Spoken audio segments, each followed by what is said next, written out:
Welcome to the country, where we do country things. And on today's video, I'm going to give you guys the first look at the new deer pen expansion. We finally got it built and all complete today, and I want to kind of go through a couple of things with you on how we did the hinges and the gate for the deer versus just a standard hinges and gate. So we're going to let Nina and Bo into this pen this afternoon. We're going to kind of watch them and make sure that they're not fighting with the other deer in the fence, through the fence or anything, and just kind of give them the first little round in the new pen. But let's go look at these hinges on these gates, and I'll show you kind of why I do what I do with these hinges.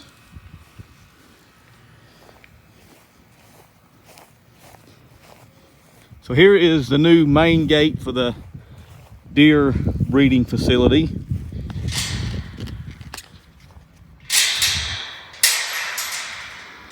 We'll just start up here with the gate that goes into the backyard.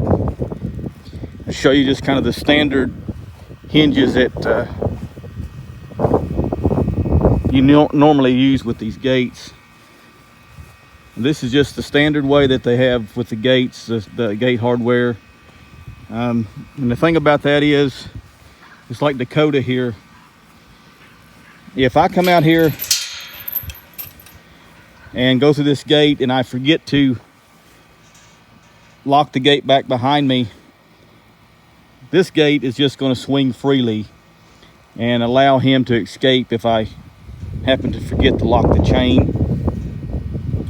So you'll see how this just going to swing open freely,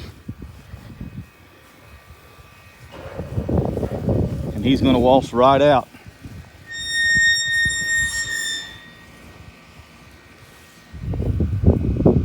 So one thing that I designed on these deer pens is I don't want that to happen with these deer.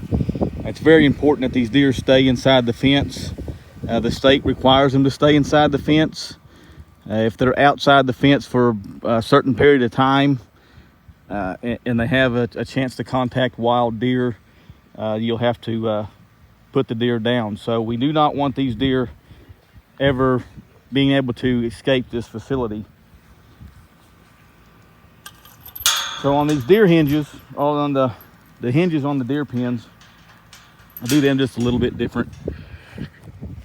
Something I designed a couple of years ago when I started building these deer pens.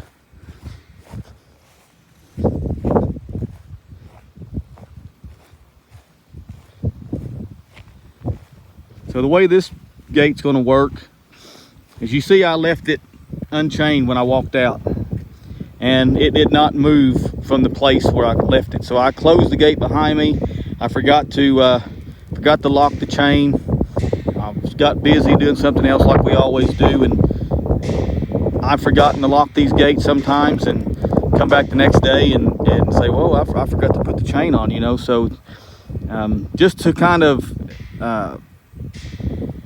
be more secure about this facility and these deer, this gate is not going to ever move any further than once you open it. So if I open it right there to go in, it's not going to move back. It's not going to move either way. Can open it a little more. It's going to stay right in place. I'm going to close it behind me. I'm going to walk away and forget to put the chain on. It's going to stay right in place. So the way these hinges are designed, we'll just use this middle one kind of as an example. I've got a piece of all thread right here, and then a nut on the top and the bottom. And what I did was I welded the nut to the gate itself, and then I got a piece of flat stock that I welded to the all thread, and then weld that to your piece of pipe. So these nuts are going to go in opposite directions, so it's going to allow the hinge to operate, but they're under a little bit more tension. So as you can see, when you stop the gate at wherever you want to open or close, the gate is going to stay stay right in place. So if you're ever looking for a hinge that you want to make sure that your gates aren't going to swing freely. When you close them, they stay closed. When you open them, they stay open right where you want them. Then this is the best way I know to do it. Just all thread, 2 nuts, flat stock. It worked really well. The only thing you might want to do is come here and periodically grease, put some WD-40 or something like I did on these nuts. That just kind of helps with the rust. These are galvanized also, but the welding process will burn the galvanized coating off, so they might rust if they don't operate a lot, which the gates inside the facility, a lot of these gates do not operate very often. This is the main gate to the whole facility, so it's going to operate every single day, but a lot of these gates don't operate but maybe once a year, or not even that. Just depends on where the deer are going. So you just kind of got to go by once in a while and put some WD-40 on there and operate those gates a little bit just to keep that from rusting. So there's a little look at how we do the hinges on the deer pins. Take a step back and look. Got the fence up. Everything's complete.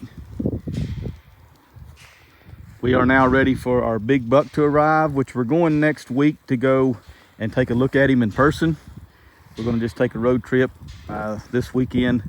Just go up there and take a look at him and kind of get an idea of how tame he might be or whatever, and look at their facility and some of their other deer, and kind of get an idea of what we can expect when he gets here. So